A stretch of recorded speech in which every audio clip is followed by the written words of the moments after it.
और आइए अब आगे बढ़ते हैं। मैं मेहमान और मेजबान शोरा को मिलते मिलाते हुए और आपस में आप लोगों से या के बाद दीगरे तमाम शोरा इकराम को जल्दी जल्दी मुलाकात कराने की कोशिश में आगे बढ़ रहा हूं।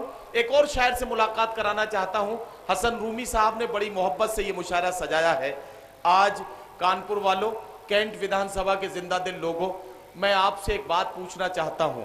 इससे पहले कि मैं आगे बढ़ूं, मेरी बात अगर सच हो या अगर आप मेरी बात की तायीद करते हो तो मुझे बताइएगा कि यह मुशायरा जो एक खूबसूरत गुलदस्ते की शक्ल में अपने मोहब्बतों के नजराने के तौर पर मोहतरम हाजी हसन रूमी साहब ने जो आपकी खिदमत में पेश किया है, इस मोहब्बत से, इस नजराने से अगर आपको खुशी मिलती है, अगर आपको लगता है कि यह मुशायरा अपने कामयाबियों के सफ़र पर रवा दमा है, तो अपनी तालियों की गूंज से ये यकीन दिलाइए कि आप वाकई हसन रूमी साहब से मोहब्बत करते हैं और उनकी इस कोशिश से आप खुश हैं ताकि उनका हौसला बढ़े और वो आइंदा भी इस तरह की महफिलें सजाते रहें।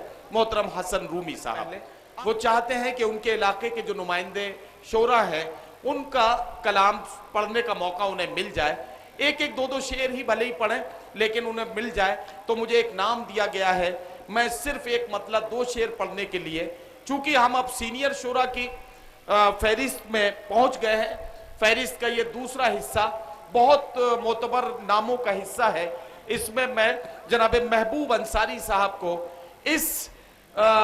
ये कहते हुए आवाज देना चाहता हूं कि एक मतलब 2 शेर पढ़ने के लिए माइक पर तशरीफ लाएं ताकि हक मेजबानी भी अदा हो जाए और ये हक भी अदा हो जाए कि वो जो हसन रूमी साहब उनको चाहते थे कि वो पढ़ सकें। तो मैं महबूब अंसारी साहब से गुजारिश कर रहा हूं। तेरी जबान पे है, तेरी जबान पे है आज तुमसे तू कैसे, तेरी जबान पे है आज तुमसे तू कैसे, बदल गया है ये अंदाज़ गुफ्तगू कैसे, बदल गया है ये अंदाज़ गुफ्तगू कैसे।